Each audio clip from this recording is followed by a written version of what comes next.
Attorney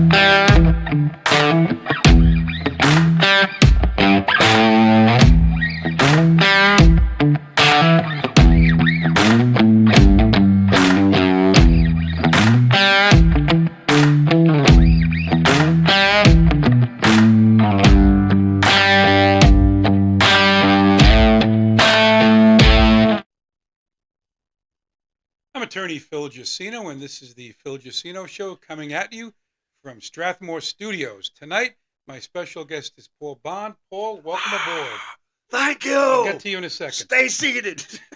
If you missed this show or any future shows, you can always catch all my shows at my YouTube channel, which is the Phil Jusino Podcast.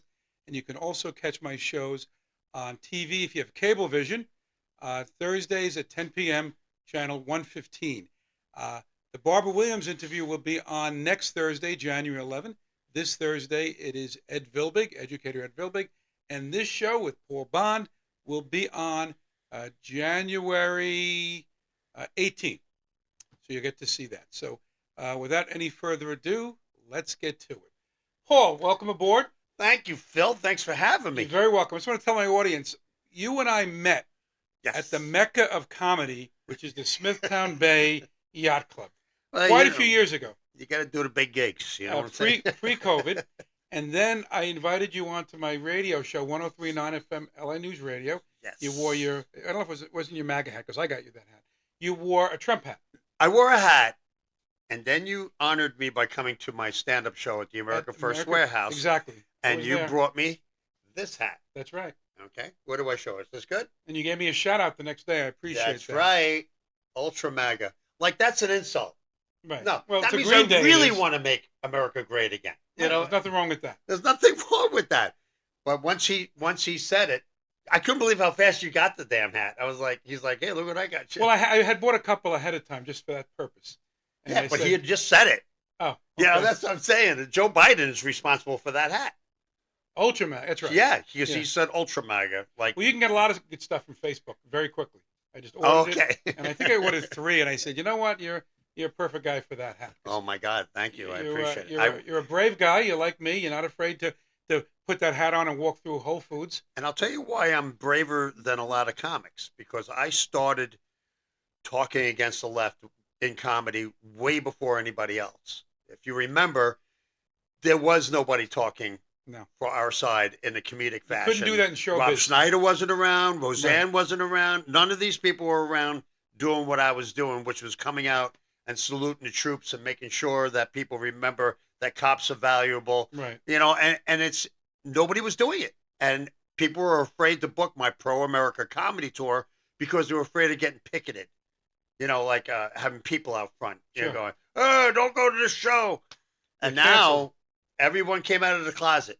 But I'll tell you what, I was one of the first. Right. And you were there for it. I was there.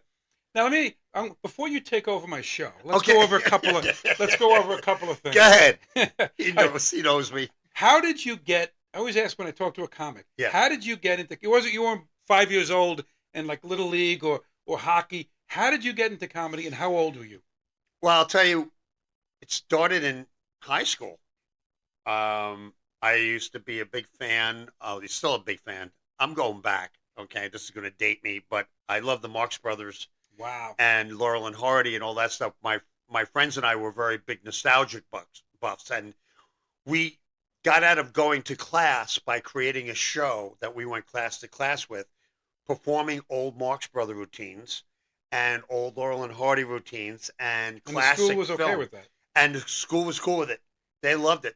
All the history classes had us, and then it became an acting thing for me. It was like I loved acting comedy. And then I always loved watching Johnny Carson and all the comics on his show. And I loved Carson because he was very, very gracious to comics on that show. If you remember, he would let them talk. He would never try to outshine them or upstage them. He was a class act. Whatsoever. Yeah, man. And he was confident in his own comedy. That was the best thing about Johnny. He knew he was going to be funny when he had to be funny. That's why he had all his bits, the Tea Time Movie, and my favorite, Karnak, the Magnificent. I love that, yeah. And I hold in my hand a final envelope. Sis boom ba. describe the sound a sheep makes when it explodes. I mean, classic Carson. But I was always into the entertainment field, whether it was music. I started off as a Kiss, Led Zeppelin and Kiss fan. And you're going to play guitar for us later? I got my guitar here. So I'm a mutt. I'm a mutt of a lot of old school music and comedy. And that's what people enjoy about my stand-up, because it's a little of everything. But when you started out in high school, yeah, you were with a group of guys. When did you first get up there on the stage to do stand-up? East Side Comedy. East Side Comedy, the original one in Huntington. Richie Minervini, the godfather of comedy, we call him on Long Island, he had this club. And it's where Seinfeld and Eddie Murphy and Rosie was there. I mean, Bob Nelson all started there. So I started doing open mics on a Wednesday with Joan St. Ange, and you got 5 minutes, and you had to bring 10 people. You had to bring 10 people. It was a great scam to get this club filled and to be seen. And it was nerve-wracking because 5 minutes goes really fast, or it goes really slow if you're not getting laughs. Right. So I was originally a guitar act only. I would come out and do Elvis Costello and all these song parodies. And then eventually I put the shield down and started doing stand-up, which I really enjoy, because I'm a huge fan, as you know, of George Carlin. I was going to say you do a good Carlin. Because he made you rethink stuff you already thought you had an opinion on. He's great. I loved him. I do an homage to George in my act. It wasn't written by him, but I'm inspired by him. The 7 Dirty Words, How Did They Become Dirty, which I won't do on the show. But every time I write something, once in a while when I write something, I feel like I channeled him. It's weird because one time I wrote this joke, and I don't mean to take over, but this joke was... I'm going to go inside for a little while. Bob was pronounced dead at the scene of the accident. And I go in my act, no, Bob is still pronounced Bob. Oh. He didn't change his name because he died. And it felt like a George Carlin wordplay thing. So on stage, I do that joke and 4 other jokes that I wrote in his voice. So I go, I'll never understand on the news when they go, Bob was pronounced dead at the scene of the accident. I'm thinking, no, Bob is still pronounced Bob. And I would do the George Carlin bow. But you know what bit I liked of his? When he compared baseball to football. Oh, my God. That was hilarious. Amazing. Baseball and football player. That was hilarious. Amazing bit, because he took every aspect, the diamond, the field. Going home. I'm going home. That was, or the one about the germs. Oh, yeah, that's still... Your immune system needs practice. Yes. He used to swim in the Hudson River. He was ahead of his time, because that was well before COVID. And when that stuff comes up on YouTube, it applies today. It does. The government, they're a big party and you're not invited. It's like everything he has said in his act. I swam in the East River. I was tempered in shit. It's a great act. Unbelievable. But yeah, that's where it started. And I was doing improv on stage at Eastside with Kevin James and Rock Rubin. The Ward Melville guy went to school not too far from here. Yeah, Kevin. A lot of guys, let's just put it this way. Even though I'm not as famous as Kevin, I'm still doing it. A lot of guys that I started out with have stopped. They're not doing it at all. Right. But it's in my blood. I can't. Because Kevin, I know Seinfeld would always, even who took over for Johnny Carson? Jay Leno? Jay Leno. He said he would go on the road just to keep his skills going. And I don't know that. I don't know that about Kevin, because he got that show right away. Yeah, he got into the movies, and he's doing very... And he still does stand-up. Yeah. I mean, he still King does... of Queens. The road. Yeah, the King of Queens. You might have heard of a little show called The King of Queens. And he became famous. Thank God he was already headlining, because a lot of comics that get famous too soon don't have the act to back it up. And people go to see them, and they only got like 15 minutes of solid stuff, and the rest is garbage. Well, he had the movies Paul Blart. Yeah, Paul Blart. And he did 1 and 2. 1 and 2. And he did that other one with Rob Schneider and yes. Oh, I can't even forget what the hell. Yeah. Grown Ups. He also was 1 and 2. He was in Hitched. Mm-hmm. That's right. And that was a big party. With Will Smith. Yeah.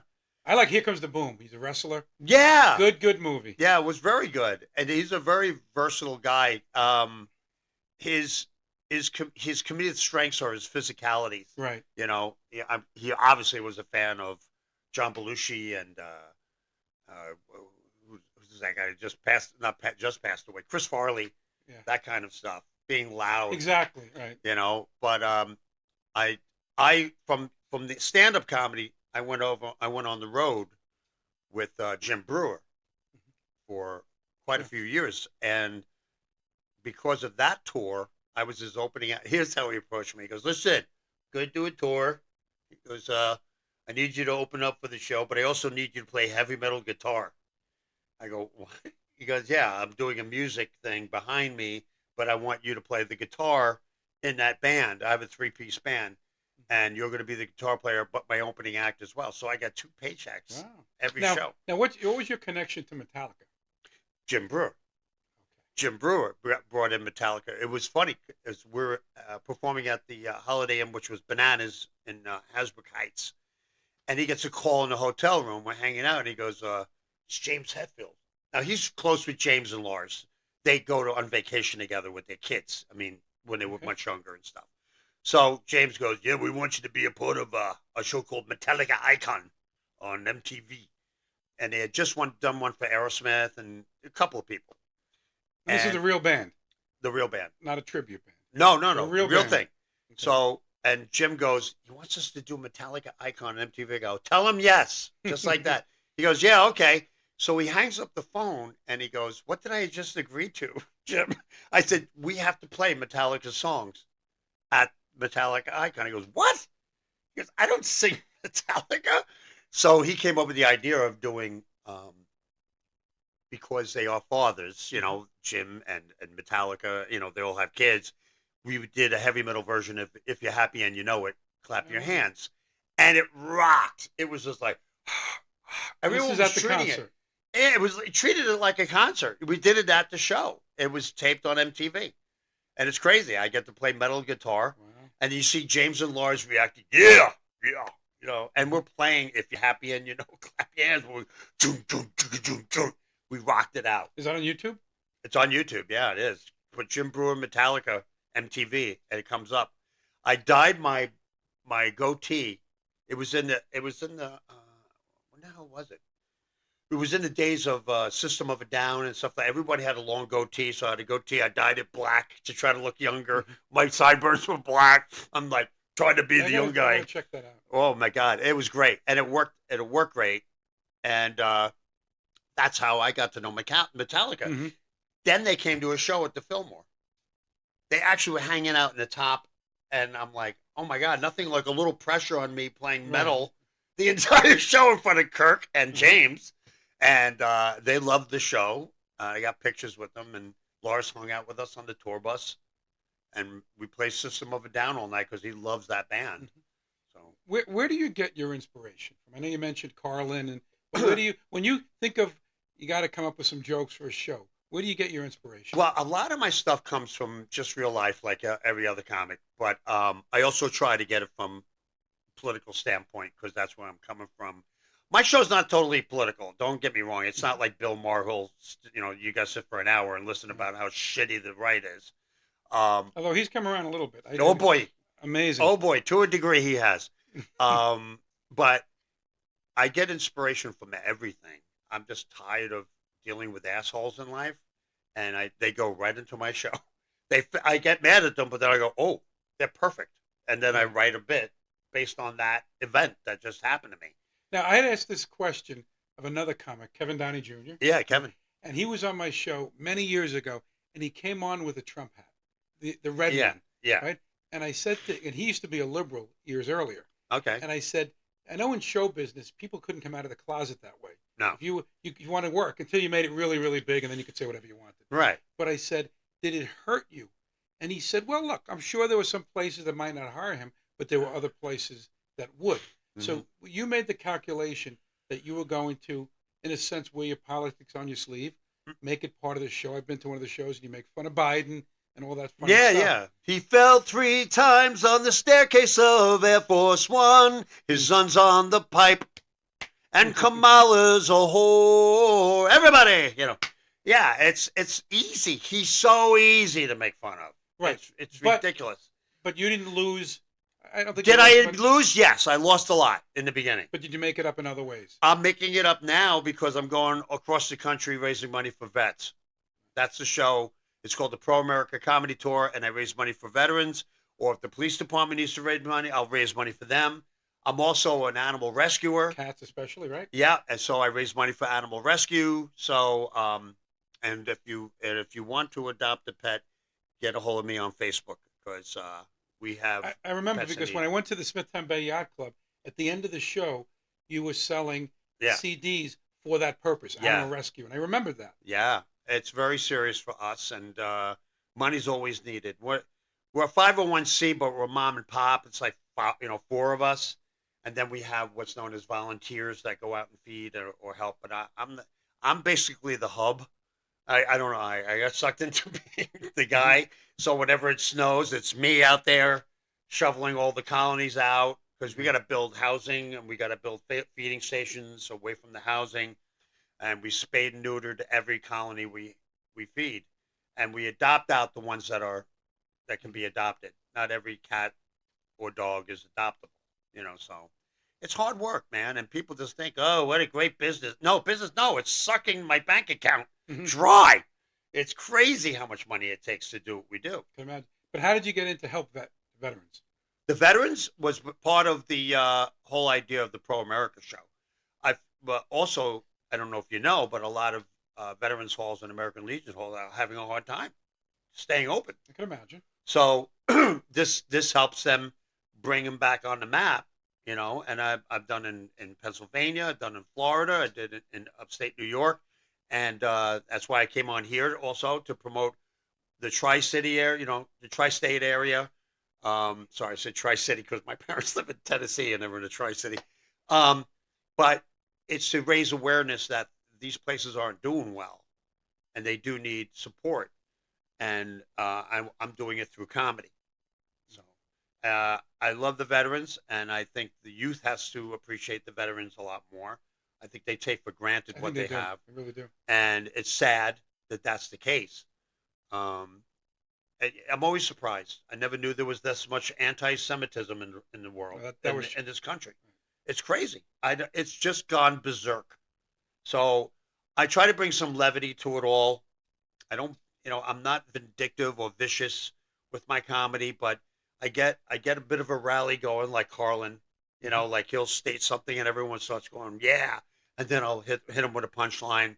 So I take pride in my show because it suits two purposes. It makes you laugh, and then it raises money for a great cause. So two good things. Your song parodies. Yes. Okay. How did you start? You said early on you were doing that. But like right now, you do Christmas Yes. parodies. Yes. I listen to those. Grandma's getting plowed just like a John Deere. They're ridiculous, over the top Christmas songs. Rudolph the well-hung reindeer. But yeah, I do them in the show. I should have given that warning at the beginning of the show. Yeah. If you have little kids listening, yeah. put them in another room. Put them in the other room. I'm going to try to be unexplicit, but sometimes it happens. I said go for it. I gave you the I'm being cool so far. But yeah, I have a CD called The Very Filthy Triple Xmas, and it's 32 tracks of horror, and it's funny as hell. My wife is a professional singer. Like an old folks home or something like that, and it's because the music sounds like it's going to be the song. Yes, and then all of a sudden you're like, wait a minute, did he just say that? Yes, that's what I tell everybody before they buy it. They go, every song sounds like the original song musically, instrumentation. So nobody knows the words are going to be horrific until they kick in. So that's the fun of the CD, because it'll take about 4 or 5 tracks before they go, what the hell is this? Lovely weather, hit some titty boys together with you. Give me a lap, give me a lap, give me a lap dance. Now look at my pants. There's something in there that's begun to grow. And it's just silly. They're all short songs, too. Right. I don't believe in beating a song to death. George Carlin's opening act is Dennis Blair. George passed. But he's kind of like the guy that I built my act on, because he would always do a song, but not like Weird Al, but he would get out the minute the punchline was said. Because who needs to hear the punchline again in the chorus? You know what I'm saying? So that's what these Christmas parodies are. They're in, they're out, and they're funny. And if you want one, reach out to me on Facebook. I know CDs are, I download. I know, I get it. I have to get a download service to get these things out. But it's funny. I think you have one, right? I do. Yes. I think I bought a couple. They're in the car, and I meant to bring them in to I have show them. you, but they go toward the rescue. So it's another thing. I'm also getting shirts that say "I love animals more than people." I remember one time over the summer, I was driving down the road and I saw this lady selling plants. I think it was near Suffolk Community College. Right. And I bought a plant, and she said, "Oh, yes, it's for animal rescue." And I mentioned your name, and she said she knew you very well, and you were part of that Yeah. organization. Okay. Yeah. It's called the Adoption Center. Yeah. Jan and Val, they got us hooked up. What happened was my wife was feeding these cats behind Checkers where we live, and then Jan and Val came to feed, and then they met Cheryl, my wife, and then, oh, would you like to get involved? And next thing you know, 20 years later. I remember one time, I forgot the name of the restaurant. Near the McDonald's, you stopped in, and you were going to feed behind this Chinese Yes. restaurant. And I'm behind you, and I called you. What are you doing? I see you pull in there, and you got like a couple of chicken sandwiches or whatever. Yeah, at, I don't like to ever say. Popeyes. I don't like to say where the places are Mm-hmm. because people go and vandalize too. Mhm. There are a lot of ugly people out there. Oh, really? We just had it happen when we were trying to re-up the housing behind a certain store. They literally took all the wooden housing that we have with slated wood, roofs and everything, and they busted it all up. So we had to spend all that money again, and it's just disheartening. But now the housing you do, that's on private property? It's in wooded areas. Okay. Yeah, and we get permission.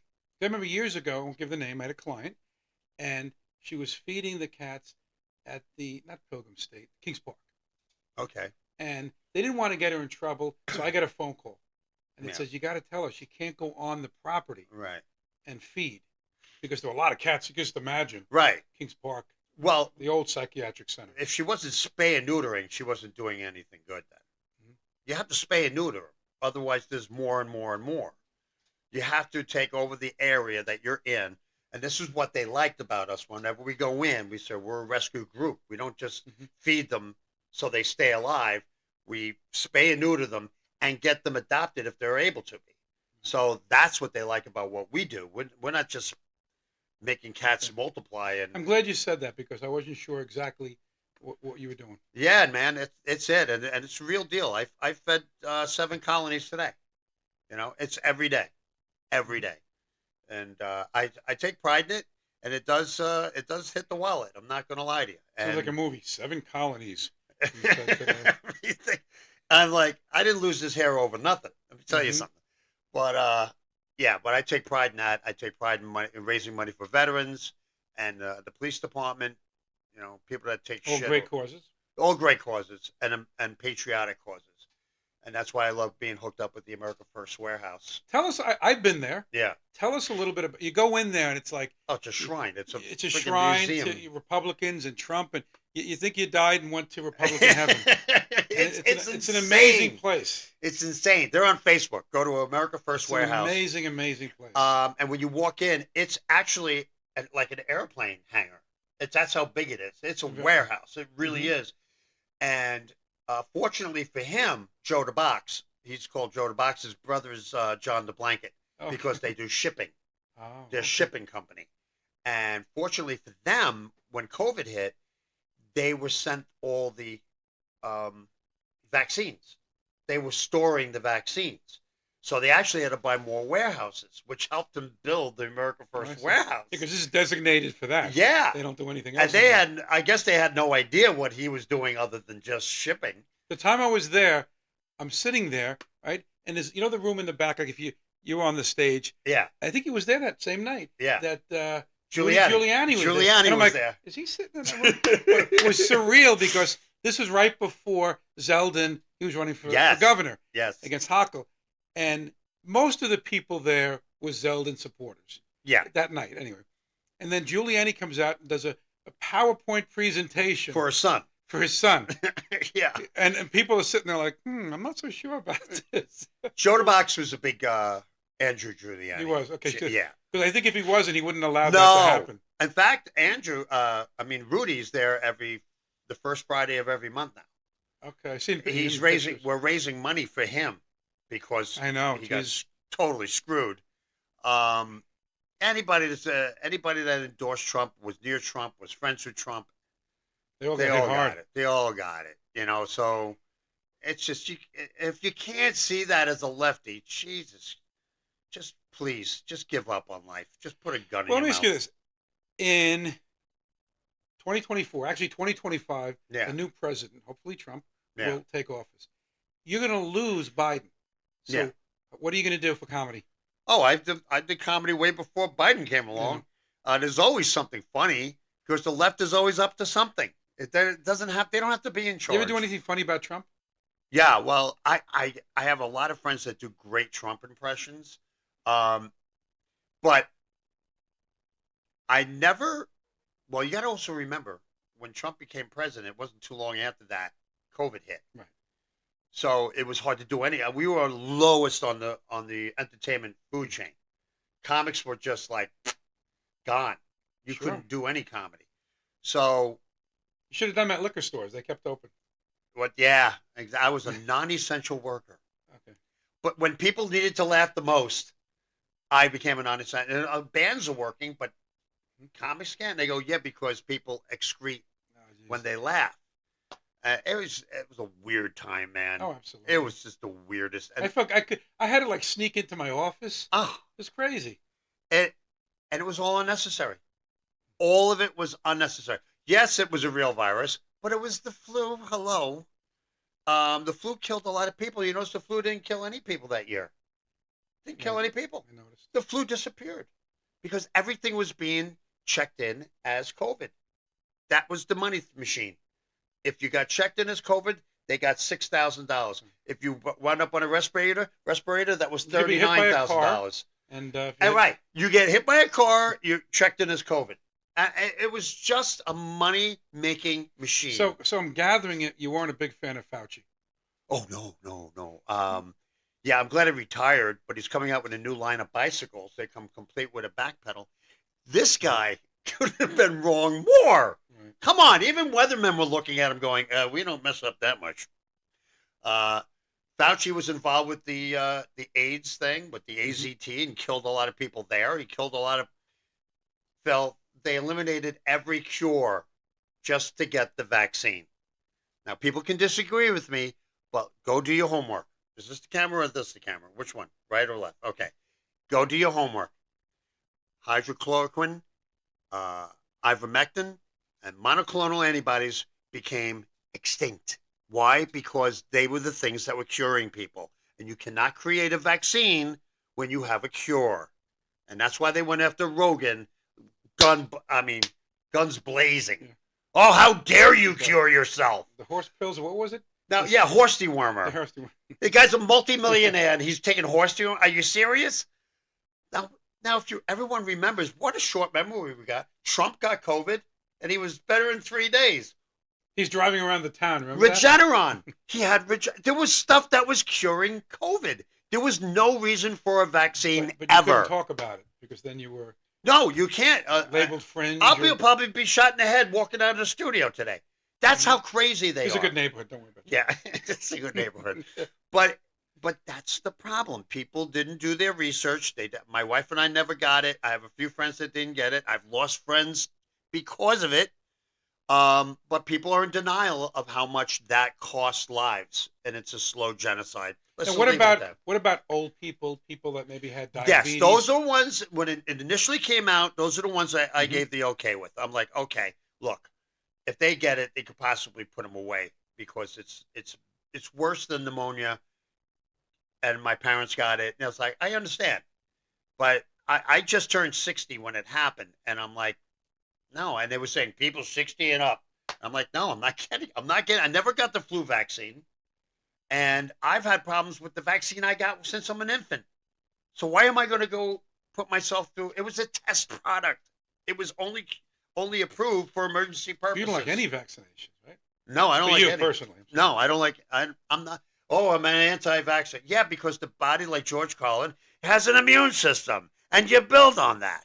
And once you get it, whatever it is, you don't ever get it again. And it needs practice. Yeah, right. He said it needs practice. Right. Your immune system needs practice. But that's the truth, and he was talking the truth. And it's a shame that we've gone this far with it. and then they tried to kick it in again this year. If you notice the whole COVID thing, oh, there's a new strain, oh, there's that, and everyone was like, Nobody wants a part of that. everyone's like, fuck you, we're done. Yeah, that you'll have to bleep, but I'm just so tired. I'm tired of the bullshit that we're fed by the media on a daily basis, that everyone sits there and says, that's tried and true. It's got to be true. They're saying it. There's a clip of every media show saying exactly the same damn thing on exactly the same day. I don't know if you've ever seen it. It pops into like 20 different TVs, and they're all saying the same shit. Yes. Every one of them. I've seen it. And you don't think we're being manipulated? You're out of your mind. So that's what my comedy doesn't deal in anger. It deals in fun. But like I said, like Mayorkas, another asshole, okay? Oh, the border's closed. It's more open than the 7-Eleven. Who are you kidding? All right? If he was honest with Congress when he was answering questions, he would answer every question with the C word. I don't know how he kept a straight face. He should answer every question with the C word. Is the border open? C. Is there a fentanyl problem? C. Is it never going to end? C. I think that issue, I know it's the economy stupid, but yeah, that issue, the border issue, is going to be such a big issue. It is now. But I'm saying in the 2024 election, that's going to be huge. Biden should be impeached on that alone. On that alone. Do you know how many sleeper cells we're going to have? People don't realize this. They're not just coming from Mexico. Gotaways. Yeah, they're coming from everywhere. Right. Iran. There were business guys coming from China. I saw one guy walking around. He had like an AK-47. And he's walking, seriously. And it was they authenticated the picture. And I'm like, he was a gotaway. So they didn't catch him. But somebody took a picture of the guy. And just keep sleeping left. You're the woke and you're totally asleep. Unbelievable. And the more I hear from these people, the more aggravated I get. And I actually, I was the first time I detached myself from a lefty who happened to, it was a longtime friend, and he was a booker, and I don't give a shit if he booked me or not, but it got to a point where there was nothing that was Biden's fault, ever. Afghanistan was not Biden's fault, the way he withdrew from there. Are you shitting me? Really? He just left everyone there, left the equipment, the military equipment there, and then got 13 of our soldiers killed, but Americans are still there. And well, how else could he have done it? In reverse. Get all our people out, get all the Afghani people that helped us there, and get the military equipment out. That's how you do it. And then close shop. That you don't just leave everything there for them. Now they use, from what I'm hearing, they're using that shit over in Israel. Yeah. So, am I crazy? No. So let's not be so serious. Okay. All right. Now, so since we're talking politics, how early did you get on the Trump train?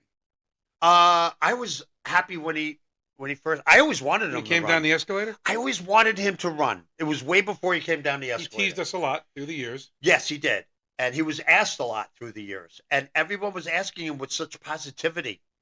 Oprah, hey, you ever think about running? And everyone loved Trump, but the minute he came down that escalator, he was not a racist before. He became a racist, bigot, homophobe, xenophobe, and you know what's amazing? Did you ever see the Barbara Walters interview? Yeah. Okay. Trump has been consistent throughout the years. Yes. What he believes economically, foreign policy, and you listen to Biden years ago, and he's like a different guy. Oh my God!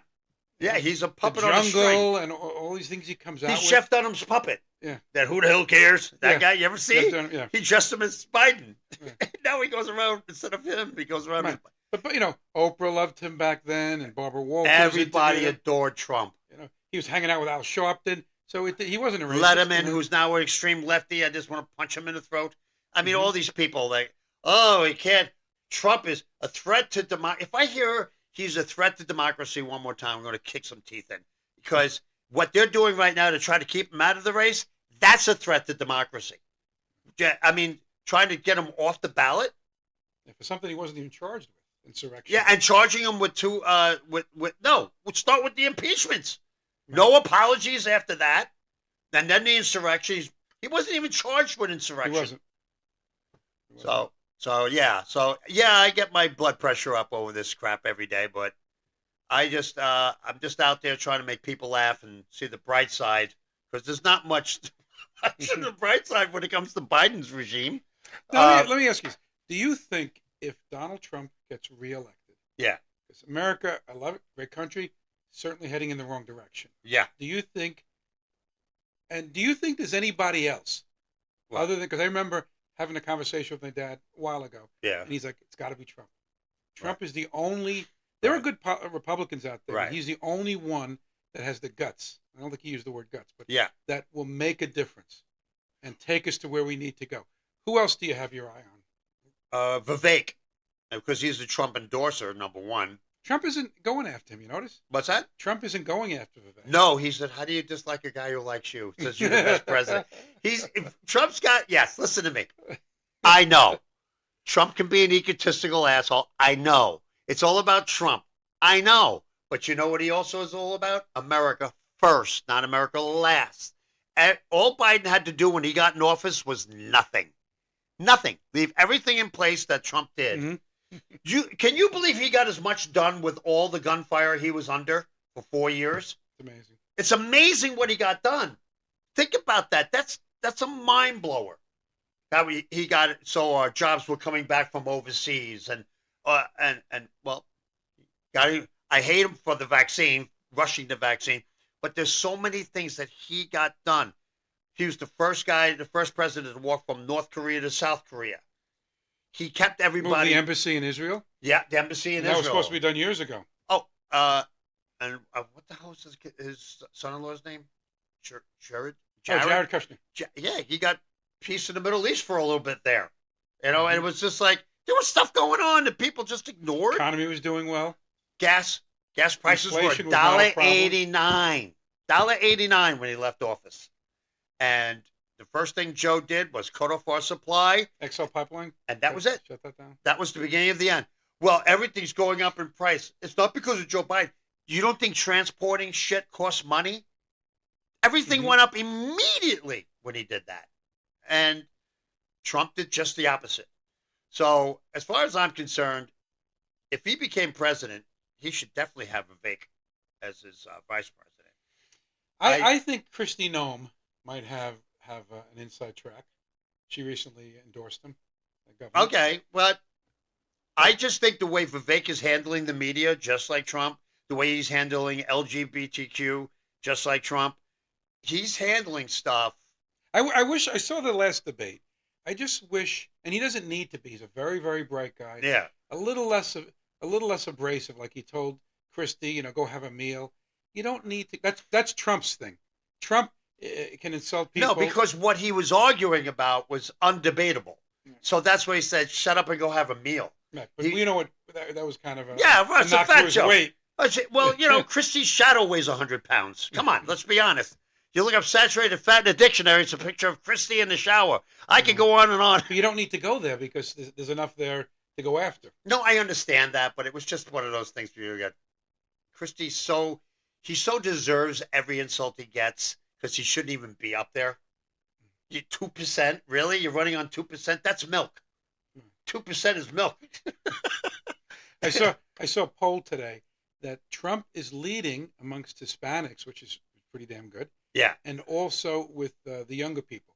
He's starting to make Yes. inroads now.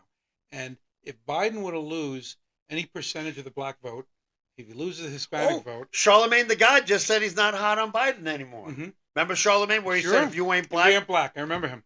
Well, today, it came out in the news. Charlemagne the God, not, first of all, that's. Look, I wouldn't be surprised if Biden is not the nominee. I know they're running out of time. No, I know that. They're running out of time.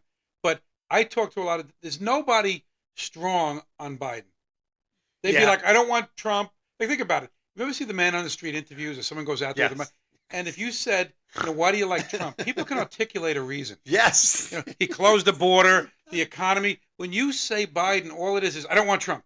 Yeah. What did Biden do? Well, they say, this is what's said, and people say, I knew Trump said. No, Trump didn't say that. That was either Harris or that was Biden. Right.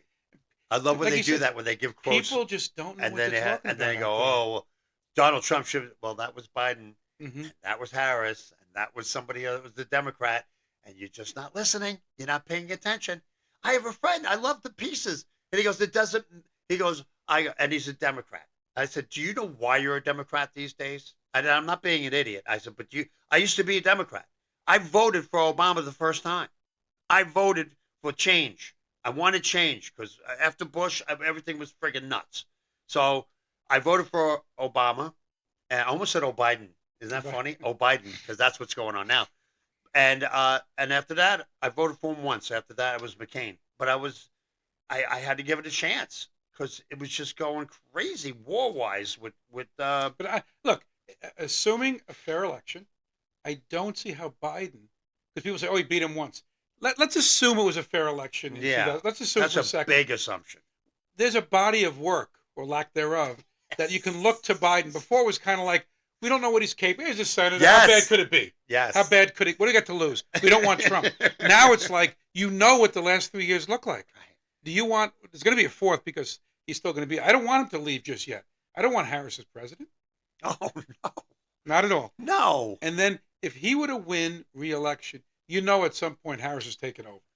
How can he last another 5 years now? Because it's another year till he would be sworn in again. It's just the And then scariest. 4 years after that. It's the scariest thought you could throw out there, Phil. But that's why I want Trump to stick to the issues. Yeah. And there's so much there. There's so much for him to touch You know on. where we're losing big time? Abortion. That wasn't good timing for that last election. It was. When the Supreme Court came out. I'm with telling that. you, yeah, we're getting creamed with the abortion issue. And I think we got to lighten up on the abortion issue. I think what we got to do is give it a term, give it I think limits. Trump was talking about that. Yeah. He doesn't talk about it often, but he did talk Just about not it. straight out pro-life. I said it here. Don't be straight out pro-life. Have stipulations that you can have that make it reasonable for the female to go, okay, I can deal with that.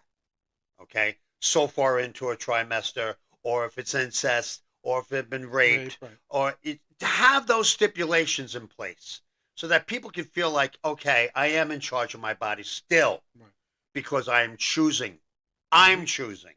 When you just say pro-life, the broad stroke of that brush is killing us. But when the Dobbs came out, people were, it's going to be outlawed. Look, if you live in New York or you live in California, Yeah. it's not going to be outlawed. No. They're going to have late-term It's state by abortion state. no matter Yeah. what. Yeah. But, if you're in Mississippi or Alabama, Right. okay, that could be a problem if you want an abortion. So go somewhere and have it done. States' rights. That's what's killing us. LGBTQ, it's enough already. I don't need to know what them they. What really gets me angry, look, I was like, you want to wear a dress, but males, biological males should not be allowed In to female compete sports. in female sport. Absolutely No. not. I don't care what it is. They should not be allowed No, to and do I'll that. tell you what, I Where are bet the you a lot of feminists? transgenders believe that as well. I have a transgender friend, and she's like, no, I don't see how that's equal. And Where are the feminists, Paul? I know, where are they? Mhm. Exactly. They'll scream about everything. Oh, Trump's a blah, blah, blah, blah, blah. Right. And then it comes to this, the Me Too movement. Oh, the Me Too movement. Everyone was getting screwed, blah, blah, blah. And now, there are men winning female sports. And I say that because it's still the musculature of a guy is still It there. all started with the swimming, remember? That 6'4" guy. Yeah. He started breaking records and all of that. He was like 230th as a man. Right. And then all of a sudden he's winning NCAA One, titles. number one. Right. And that's just not fair. No, it's not. And do you remember Renee Richards? Yeah, sure. I do. You know what's weird is that we really didn't question it back then. It just was something that we knew. Renee Richards Without Balls was her autobiography. Do you know that? That's what it was called? Yeah, Without Balls. I didn't And know. it's she's a tennis player. Right. So it was a play on words, obviously. Okay. But as a kid, I don't think I ever put that together. I mean, as something that was bad or good. It was just something that happened that person was. Right. Almost like not androgynous when they're both born with both Right. sexes, Mhm. both genitalia. And I'm like, I never looked at it as something weird back then. Mhm. Now the problem with now is they got to make it so in your face that if you don't agree, you're a fascist, I don't know how racist comes into it, Mhm. but they got to throw a word at you that is a broad stroke of the brush so that, enough. Just because. You know what's interesting? I saw a guy interviewing people, and these were lefties, and he said, if somebody a white person identifies as black, Mm. can they do that? And they're like, no, that's science. It's Yeah. your race or whatever. And I'm like, but why not? Remember that lady that Oh, she yeah. was white? I forget her name. and people made a big deal about it. And she tried to come off as black, yeah. Right. Or somebody that's not an Indian and says they're an Indian, except Right. if you're Elizabeth Warren, you can get away with it. Yeah. But if you're a man, right, the science is you're a man, right? XY chromosome. That's right. So you can identify as a female and it's okay. Yeah. But if you're a white person that says I identify as a black person, that's not okay. There's an inconsistency there. Oh, no, there is. Big inconsistency. And I'll tell you what, the transgenders should be stepping up more to the plate when it comes to that, because when they change from male to female, they want to be known as a woman. Think about that. Right. They want to be known as a woman. Right. Man, woman, two sexes. Okay? So where does the science, trust the science when it comes to the vaccine. Trust the science. But not when it comes to dick and vagina. You're supposed to be able to question science. Yeah, you should every day question science. That's how science grows. That's how science moves forward, you know. But it's just amazing to me that transgenders aren't more vocal about it, saying, "Yeah, there are two sexes, and we choose to be women."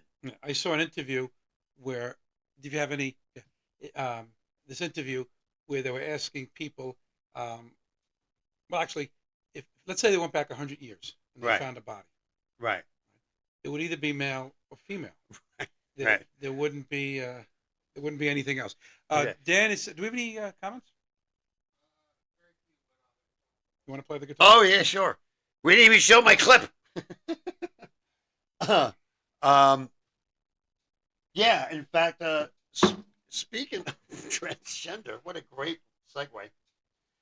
This is you want? I'll stay seated if you want. Is that okay? I could try to do it this way. Maybe just adjust the camera a little bit because I got to move a little bit. But this is what I call a date gone real wrong. I think I already gave away the punchline, but what the hell? Here we go. Hey there, Delilah, we first met, things were cool, only to find out you misled me, and you played me for a fool, what to do? Now I gotta make the hardest choice, couldn't even tell from your voice. Oh, why'd you lie to me? Oh, it was tucked, I couldn't see. No, I'm not a homophobe, but you could have warned me when you disrobed. What the hell's that there? I'm sure I turned a lighter shade of pale. We'll get found out it's a mistake, but your Garden of Eden has a snake. It's like two hammers with nothing to nail. Get it, two hammers, nothing to nail. Oh, why'd you lie to me? Oh, stay away from my hiney. Oh, why'd you lie to me? Oh, you stand up when you pee. That's not right with me. How long did it take you to write that song? Oh, it wrote itself. It really, I try to build songs. You know, I work out from a first verse. Whenever there's a second verse, there's more to say. Right. If I don't have a second verse, that means the punchline is done. This the creepiest song ever written was by Bruce Springsteen. Remember? Hey, little girl, is your daddy home? All right, first of all, why is he asking that? That's a creepy song. I would stay away from this guy, little girl. It gets worse. Did he go away, leaving you all alone? I got a bad desire.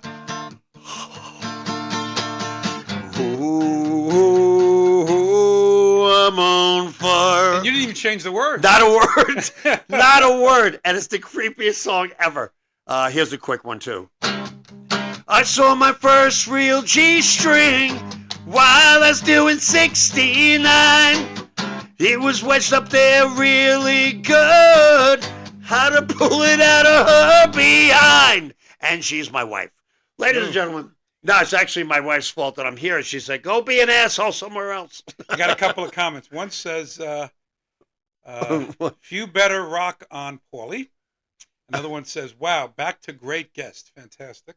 Oh, Someone said, "Go Trump." oh yeah. Bob Ruschenberg says, "What's up, Paul?" Okay, Bob. He just And saw me recently, so I know who he is. Barbara Finocchio said, "Love that." Okay. And a number of people are watching. And people are watching, which is all we care about. That's all. Yeah, we can put this down. Yeah, I enjoy doing song parodies because it's an extension of who I am. I mean, being in a band for years, Right. I'm playing Zeppelin and all the other classic rock. But I just enjoy the fact that you can have something goofy to say through music. I was a fan of Warren Zevon. He had a lot of goofy stuff. Lawyers, guns, and money. The shit has hit the fan. Werewolves of London. Oh yeah. Good. Yeah. Woo. Kid Rock even took that. What about Weird Al Yankovic? I liked his videos more than his parodies. And I'm going to tell you why. Parodies too long. If you were to listen to a Weird Al parody, I'm like, yeah, I get it, but you're going to sing "Eat It" one more time. Well, it's as long as like the real song. Eat it. He does it. I know, but don't do the whole song. That's what I'm saying. The joke was over the first two verses, okay? You know, it's interesting. When he wanted to do "Eat It," which was Michael Jackson, right? He had to get permission, and I heard when he asked him, Michael Jackson said, "No problem, do it." Right. Well, I just realized I've had this in front of my face the whole show. It was sitting in front of my face the whole show. Oh no, not blocking. Oh, okay. No. That camera's picking you up. Don't worry. I know. No. Look. This is what you look like. Okay. So anyway, yeah. So if you come to see me, it's a very versatile show. I'm very proud to say I start off with the Star Spangled Banner. I actually sing the Star Spangled Banner to come in, and this is during the Pro America Comedy Tour, which I believe you have a clip of. If you could play that before we leave, which is very shortly, it'll show you what the show goes for and everything else. But it give you a quick. That's at America's First Warehouse, the clip that I had there. But the show is very versatile in the sense it's old school, it's new school, it's music, it's impressions, like Anthony Soprano. I like that. And things like this. They make you freaking crazy. That is really good. Well, thank you. Johnny Carson, that is wild. Hulk Hogan, brother. That's why I do when I do Chris Christie, I do Hulk Hogan. You know what, brother? You know why Trump doesn't want to answer for his administration? Because he had a terrible, I just go crazy on stage about Chris Christie. So do you do this at home? You're talking about your wife. Do you do this at home? No. She hates me. 38 years married. She knows me by now. Every wife that's married to a comedian just says, like I said, go be an asshole somewhere else. Mm-hmm. That's it. Yeah, she's a lovely woman, and then she's wonderful for putting up with me. But yeah, when I do try stuff out on her because she's a good audience. She's very smart, and she's capable of going, hey, that may be a little too far or something, because she's a Trumper. Okay. God bless. And she's also very, very smart when it comes to what people will consume. So you try it on her first. And she's your focus group. She doesn't even know it sometimes. Like I'll just throw something at her and she'll start laughing. I go, good, keep her. And I'll write it down. But I also like one-liners. I'm a big fan of Steve Martin. His goofy comedy. You got any more people talking? Anybody saying anything? Someone said, "What an interesting show." I know who that is. Heather Caleri. Okay. Palma Fonseca has smiley faces. Somebody said, how long is this idiot going to be on? Not yet. I didn't see that. I wouldn't tell you. I'm kidding. I wouldn't do that. Now, what do you tell? Like, look, I was kind of a funny guy. I always do funny things. You see some of the stuff I do on Facebook. And if I wanted to get into comedy, or anybody out there that wants, what would your suggestion be? Well, you can't teach funny. It's either you are funny or you're not funny. Right. And I used to teach a course in comedy. It was a 6-week course. And I would be honest with you and say, you have no timing, and I'm not going to waste your time. It's just not for you. But I did have a course. That's after 6 weeks, you said that, right? Okay. Yeah, after I got your money. You got yeah, you graduated, but you don't stand a horse shit of a chance of telling something. But yeah, it's it can be taught in as far as technique. But if you're going to get into stand-up call me and I'll give you some tips Okay. and stuff. I notice a lot, like you said in high school you started this. Yeah. But I notice a lot of people, maybe lately, have gotten into comedy at an older age. Yeah. Well, I started when I was 30. That's older. Because you don't see too many like 10-year-old comics or No. 15-year-old comics. No. It's usually like they get a little older and then they start to see the world a little bit differently. Yeah. And then they start to become comics. But I know people that were lawyers. Stevie GB is an accountant. Yep. And they come out and they say, you know what? I'm going to try this. Yeah, and it either works or it doesn't. And like I said, it has all to do with timing. It has all to do. If you're going to be a comic, be true to yourself. Tell stories that pertain to you, things that happen to you.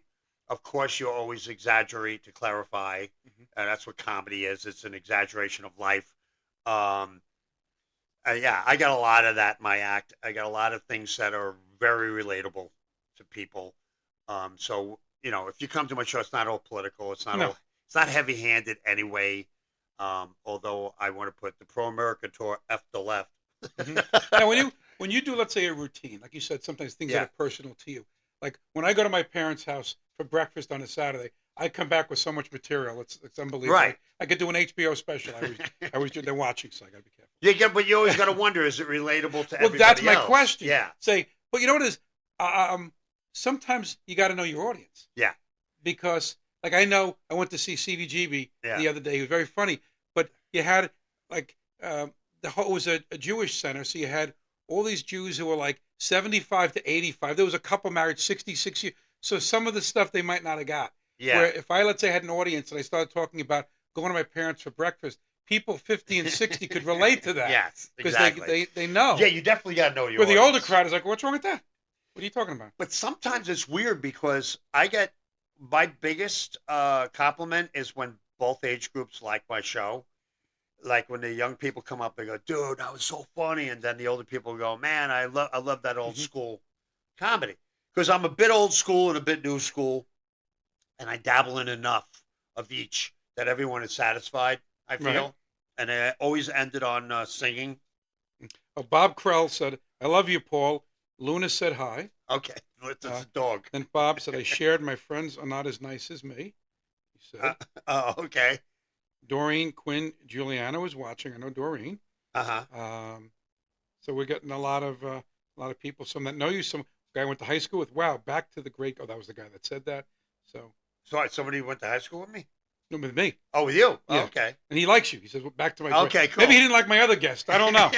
That's what he said. He said, back to great guests. So. No, but dude, I appreciate being on something like this. Ooh, so we're running out of time. It could definitely, oh, wow, 25 seconds? How much time we have? Okay, we're good. We're good. No, I appreciate being on a show like this because I'm going to put a big push for a lot of local VFWs and Knights of Columbus and American Legions to do shows, and I'm doing them at a inexpensive price so that they can get the show, you know, and make the most money. Sure. For their dollar, you know. But I always that's not mine. No, that's our clock. Oh, that's it. Oh, they're telling us it's over. Right. It's kind of like the hook. Yeah. Well, that's what I said to my wife. I said, this is great because it is the new year and it's a new start. And we only got to deal with, like you said, 10 months more of this mayhem and nonsense that's in office, the regime that's in office right now. And I think it's time that people come out and laugh and we raise some money for some great causes. A little escape. You know, a little escape. Yeah, for the night, man. It's 2 hours of just pure, like, forget it all and have fun. Right. So listen, we got to wrap this up. Yep. I really want to thank you for coming on the show. You're a very funny guy. Thank you. I want to thank my audience again. Paul's the TV version of this show will be on the 18th. We got to wrap things up. Paulie's Patriots. Paulie's Patriots. Thank you very much for watching. Got to go. I'm being pointed at by my producer. Have a great night. Peace. Peace out.